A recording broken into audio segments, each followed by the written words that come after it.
yang bernama Yurika Masuno lahir di kota Takarazuka, prefektur Hyogo, Jepang, pada tahun 1991. Yurika bersekolah di sekolah elit dan masuk ke University of Sacred Heart yang berlokasi di Tokyo. Yurika tumbuh menjadi gadis yang sopan, lugu, baik hati dan berprestasi. Dia menyukai hiburan seperti biola, musik klasik, dan orkestra. Yurika juga berasal dari keluarga yang sangat kaya raya. Faktanya, dia adalah putri dari Hiroyuki Masuno, seorang programmer dan komposer suara dari Jepang yang sudah terkenal di seluruh dunia, yang bekerja untuk membuat desain audio untuk video game dan soundtrack di banyak perusahaan programmer video game terkenal. Hiroyuki bekerja di perusahaan Gamco sejak tahun 1985, dan dia melanjutkan karirnya ke perusahaan-perusahaan lain sehingga mencapai puncak karirnya sebagai CEO yang ditunjuk dari perusahaan teknologi informasi besar. Meskipun ayahnya sangat sukses dan kaya raya, Yurika tidak tampak seperti anak muda lainnya yang biasanya mengikuti jejak orang tuanya. Sebaliknya, Yurika punya mimpinya sendiri. Dia sangat tertarik untuk bepergian keliling dunia dan mengenal budaya di berbagai negara agar bisa menambah wawasannya. Dia juga pernah bercita-cita ingin menjadi pramugari. Alih-alih pindah kuliah ke luar negeri atau mencoba masuk ke sekolah berbahasa Inggris di luar negeri, Yurika justru tertarik melakukan magang untuk mengajar bahasa Jepang di luar negeri. Yurika memutuskan untuk menjadi anggota organisasi nirlaba internasional, yaitu AIESEC, sebuah platform global bagi kaum muda untuk mengeksplorasi dan mengembangkan potensi kepemimpinan mereka yang berbasis di Belanda, dengan 126 cabang di seluruh dunia termasuk Indonesia dan Jepang. Organisasi ini diakui sebagai salah satu yang terbesar di dunia. Lewat organisasi ini jugalah, Yurika bisa mewujudkan cita-citanya untuk bepergian ke belahan dunia lainnya. Akhirnya, Yurika terdaftar sebagai salah satu mahasiswa pertukaran yang akan melakukan magang di negara Rumania.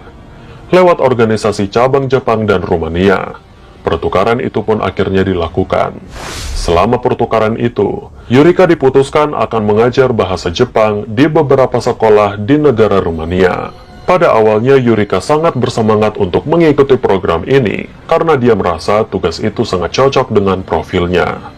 Bersama dengan beberapa peserta lainnya, Yurika akan menginjakan kaki di Rumania pada tanggal 15 Agustus 2012. Tapi beberapa minggu sebelumnya, peserta lain memutuskan untuk mengundurkan diri, yang menyebabkan Yurika akan pergi ke Rumania sendirian. Tapi hal itu tidaklah menjadi alasan bagi Yurika untuk membatalkan impiannya. Sampai pada akhirnya, impiannya pun harus batal saat dia ditemukan tewas di sana.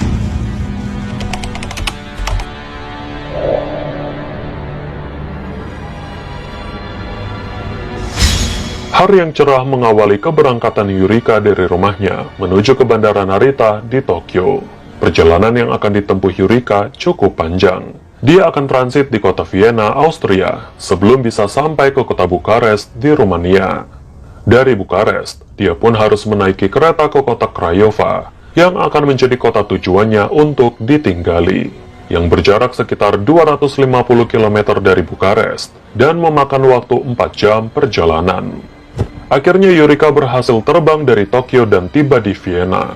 Saat di kota Vienna, Austria, dia menghabiskan beberapa jamnya untuk menunggu jadwal pesawat selanjutnya. Dia sempat memasang status di Twitternya dengan menulis, "Magang di luar negeri adalah kesempatan yang bagus. Saya pikir ini akan menjadi yang terbaik." Tampaknya perjalanan Yurika saat itu tidak seperti yang dia bayangkan. Pesawat dari Vienna menuju Bukares mengalami perubahan jadwal dan akan terbang pada malam hari, sehingga dia harus sampai di Bukares larut malam.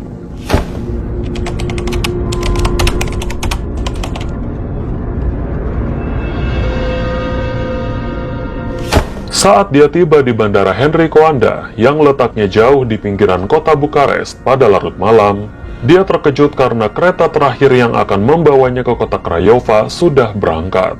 Tidak ada juga jadwal bus yang menuju ke kota itu.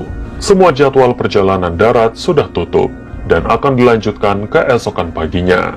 Satu-satunya pilihan adalah menginap di bandara sampai pagi untuk menunggu jadwal transportasi darat menuju ke kota Craiova. Yurika sempat merasa tersesat dan bingung malam itu. Dia terdampar di bandara dan tidak tahu bagaimana harus sampai ke kota Craiova. Beberapa petugas di bandara mengatakan bahwa mereka sempat melihat wanita Asia berkeliaran di sekitar bandara sampai akhirnya dia tidak terlihat lagi. Sehari setelah kedatangan Yurika di sana, pihak sekolah kota Craiova yang menunggu gadis muda dari Jepang menghubungi pihak agensi karena gadis itu belum kunjung datang. Namun pihak agensi juga tidak mengetahui kemana Yurika pergi. Yurika juga tidak pernah menghubungi pihak agensi ataupun kerabatnya. Padahal mereka memastikan bahwa Yurika seharusnya sudah sampai di Bukares malam sebelumnya. Akhirnya polisi Rumania dihubungi atas dugaan wanita Jepang yang menghilang di bandara. Petugas yang mendapatkan laporan itu segera mengerahkan petugasnya untuk melakukan pencarian di sekitar bandara, namun usaha mereka sia-sia.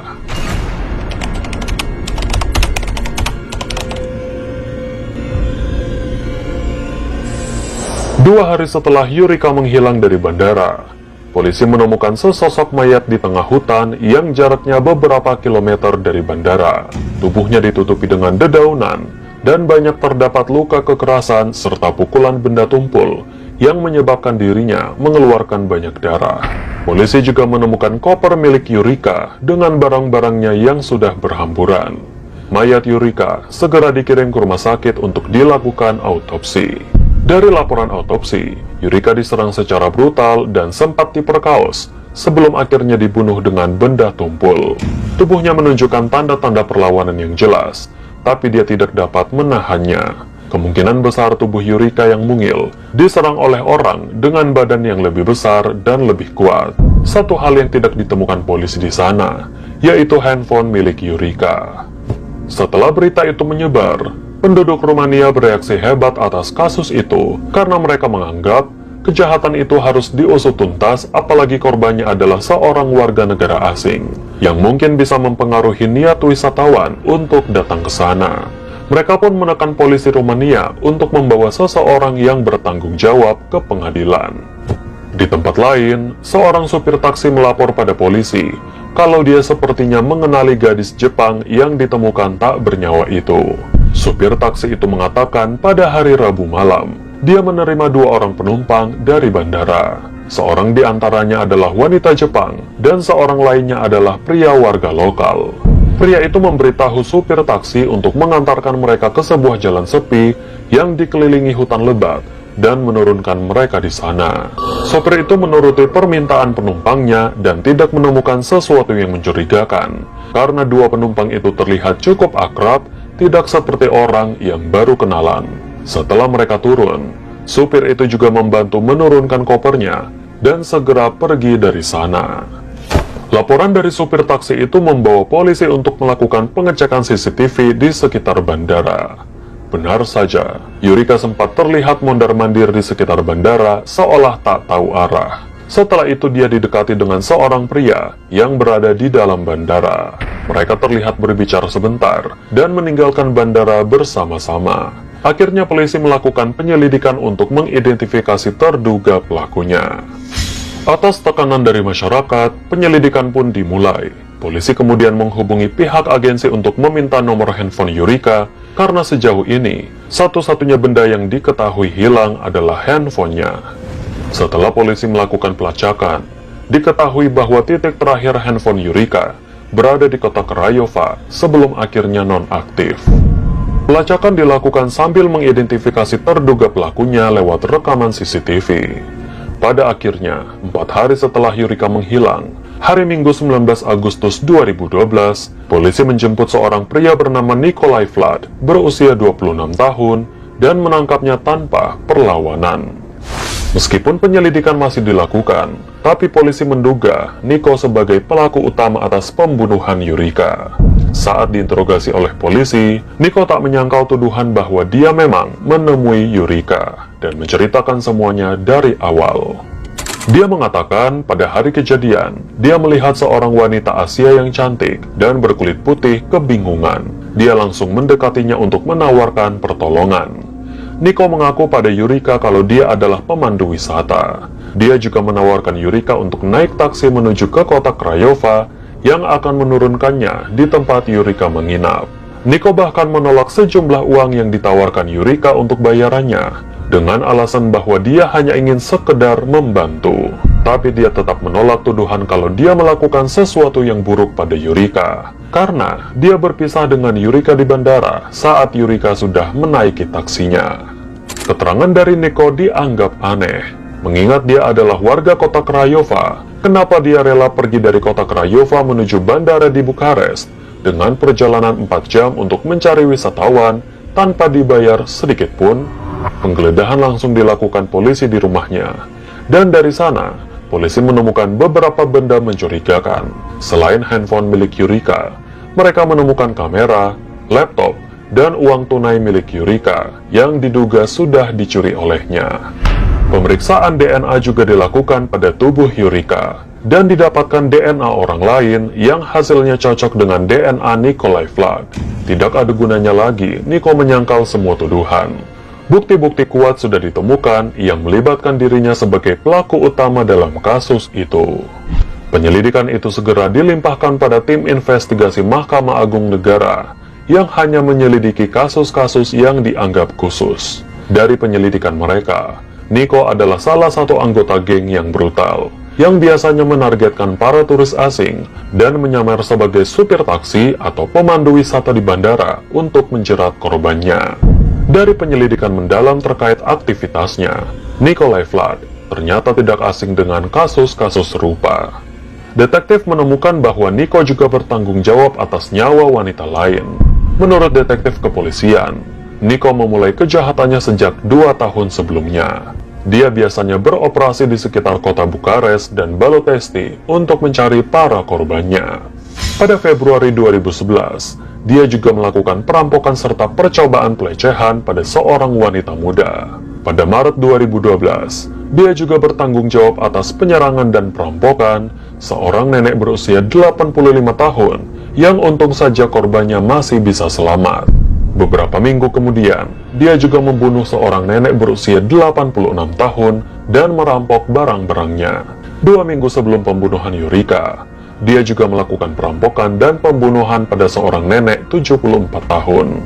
Jelas dari riwayat korbannya, Niko menargetkan para perempuan renta dan juga lemah. Selama interogasi berlangsung, polisi mendatangkan seorang psikolog untuk melakukan penilaian. Niko dianggap memiliki pemahaman dalam kejahatan dan ingatan yang sempurna dalam mengakui semua perbuatannya, sehingga laporan itu dipersiapkan sebagai balasan jika tim pembela Niko mengajukan banding atas dugaan kegilaan. Saat persidangan digelar, Niko mengakui kesalahannya atas pembunuhan Yurika, bahwa saat dia menaiki taksi dengan Yurika, dia menyuruh sang supir untuk melewati jalan yang seharusnya bukan jalan menuju ke tujuan Yurika. Setelah mereka turun di sebuah jalan sepi berhutan, dia mengajak Yurika untuk berjalan-jalan sebentar. Saat tidak ada orang yang lewat di sana, dia langsung menyeret Yurika dan memperkaosnya, serta membunuhnya hingga tewas. Dia juga merampok barang-barang berharga milik Yurika. Dia juga mengaku bersalah atas penganiayaan yang menyebabkan kematian pada beberapa wanita tua yang menjadi korban sebelumnya. Dia pun dijatuhi hukuman 208 tahun penjara atas kejahatannya. Akan tetapi lebih mudah mengatakan jika hakim menghukumnya dengan penjara seumur hidup. Para pakar hukum Rumania yang mengikuti kasus itu mengatakan bahwa Nikolai Vlad pasti akan dijatuhi hukuman mati jika Rumania tak menghapuskan hukuman mati itu sejak tahun 1990. Selain penjara seumur hidup, Niko juga diwajibkan membayar 600.000 euro atau sekitar 7,5 miliar rupiah pada orang tua Yurika, dan wajib membayar ganti rugi sebesar 1,2 miliar rupiah pada korban lainnya. Dampak dari kasus pembunuhan Yurika Masuno menyebar bukan hanya di negara Rumania, tapi negara-negara di sekitarnya.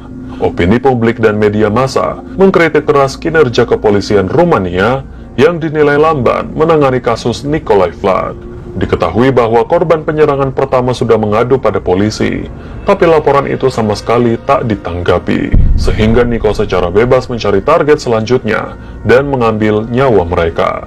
Dikabarkan bahwa perilaku kepolisian seperti ini sangat umum di Rumania. bahwa polisi di sana diduga tidak cukup peduli dengan kejahatan lokal dan laporan-laporan serupa. Padahal, banyak yang mengatakan bahwa Rumania adalah salah satu negara yang kurang aman di Eropa. Selain perawatan kesehatan dan kualitas udara, tingkat pembunuhan di sana juga relatif tinggi. Selain media yang mengkritik kinerja polisi, ada juga media yang menyalahkan korban atas kejadian ini, sehingga mereka mendapatkan kecaman keras dari publik. Seorang penyiar radio mengatakan bahwa Yurika memang berusaha keras mempelajari bahasa lain, tapi dia kekurangan akal sehat. Dia tak mengerti bagaimana bisa seorang wanita naik taksi dengan pria asing yang baru dikenalnya.